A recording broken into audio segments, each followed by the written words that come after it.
దృష్టిలో ఉన్నా అయినా ఆయన మీద అభిమానం అయితే పోలా. ఇక చివరికి ఏమైందంటే మా గురుగారిని మళ్ళీ ఒక 20 రోజుల తర్వాత గ్యాప్ తీసుకొని మళ్ళీ ఆయన కోరుకున్నా, ఏదన్నా చేయండి గురుగారు, ఆయన్ని ప్రొటెక్షన్ చేద్దాం, ఈ జన్మలోనే మనం చేయగలిగింది ఏదో చేద్దామని చెప్పి అంటే, సరే ఒక పని చెయ్యి, 6 years తర్వాత నీకు మామూలుగానే ఆయన హీల్ చేసేటువంటి స్థితి వస్తుంది, అప్పుడు నువ్వు చెయ్యి అన్నాడు. ఇంకా ఆనందం వేసేసింది, ఎందుకంటే మా మెగాస్టార్ చిరంజీవి గారిని నేను కాపాడుకుంటున్నాను కదా అనే ఉద్దేశంతో. అయితే ధ్యానంలో కూర్చున్నాను. ఇంకా కంటిన్యూగా ఆయన గురించి ఒక 10 రోజులు, 20 రోజులకు, 30 రోజులకు అట్లా మర్చిపోయి ఇంకా నా పద్ధతిలో నేను ధ్యానం చేసుకుంటున్నాను. దాంట్లో కొత్త కొత్త విషయాలు తెలుసుకుంటున్నాను. ఏదైనా ప్రశ్నలు ఉంటే లోపల అడగటము, దాన్ని మళ్ళీ నైట్కు ఉదయానికి సమాధానం రావటం, ఇలా తృప్తి పడుతూ ఉన్నాను. వివేకానందుడికి సంబంధించిన పుస్తకాలు, నాకు ఓషోకి సంబంధించినవి, ఇవన్నీ కూడా నాకు చాలా ఇష్టమైనటువంటి బుక్స్ అనమాట. ఆ బుక్స్ చదువుతూ ఉండేవాడిని. ఉపనిషత్తులు నాకు బాగా ఇష్టం, ఉపనిషత్తులు. అలా తర్వాత బైబిల్, ఖురాన్ ఇవన్నీ 6 సంవత్సరాల్లో బాగా చదివాను.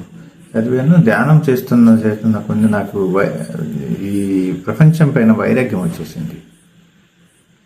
ఇవన్నీ మనకు అవసరమైన, అసలు ఏంది ఇవన్నీ ఎట్లా చేస్తున్నారు, ఏంటి ఒక బ్యాంక్ అకౌంట్లు ఏంటి, వాళ్ళు మెయింటైన్ చేసుకోవడం ఏంటి, మన డబ్బులు మనం అక్కడ కట్టుకోవటం ఏంటి, అసలు జనాలు ఎవరు మనల్ని మోసం చేయడం ఏంటి, ఇవన్నీ కూడా అన్ని విరుద్ధంగా అనిపించేవి. అంటే ప్యూరిటీనెస్ ప్రతి వాళ్ళలోనూ లేదు అని చెప్పి నాది ఆ స్థాయిలో మైండ్ వెళ్ళిందనమాట.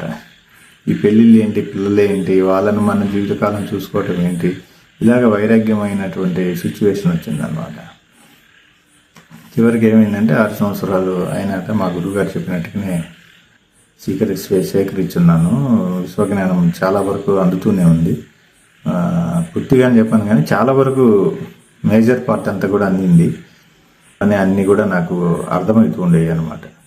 ఏమీ చేయకుండానే ఎవరికైనా చెప్పినా కానీ నేను అప్పటి వరకు అవి చెప్తానని కూడా నాకు తెలియదు, అవే చెప్తాను, చాలా కరెక్ట్గా ఉండేవి అనమాట.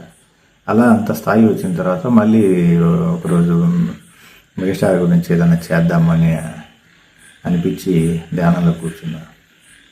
అప్పుడు ఆయన గురించి మొత్తం సినారియో మొత్తం చూసుకున్న తర్వాత, ఓకే దీంట్లో మనం తలదూర్చకూడదు అని చెప్పి అనుకున్నా. అంటే 6 సంవత్సరాల తర్వాత మైండ్ బాగా మెచ్యూరిటీ అయిపోయింది. ఆ తర్వాత నేను ఇంకా మెగాస్టార్ గురించే